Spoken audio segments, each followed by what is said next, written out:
Hi, in this video we will be looking at how you can remove noise and echo from your audio.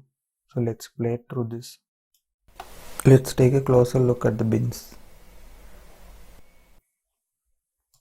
So you can hear the noise and the echo in that audio. So let's start by removing the noise. Go to effects. You can hit denoise. Drag and drop that. And in this effect controls you can go to edit and apply this heavy noise reduction. So this presets works almost perfectly. You can also vary the different settings here if you find that it is too much. So if we play this, you can see that the noise has gone. Let's take a closer look at the bins.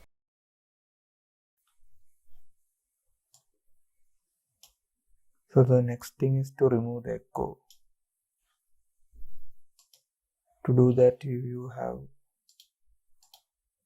the de-reverb effect. So you can drag and drop that. So again, the same thing.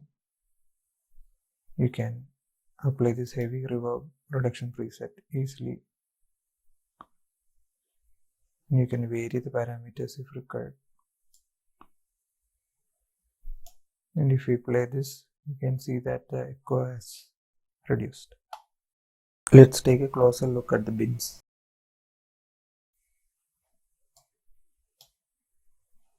Now after you have done this, you can even make the audio sound better by going to the audio panel, choosing the audio and giving it dialogue setting. There are many presets here. So you can select a male voice or female voice, or you can select this podcast voice. So now settings have been applied automatically. Let's take a closer look at the bins. So the noise, the echo has been removed and the voice is sounding better. So if you found this video helpful, hit that like button and subscribe to the channel for new videos.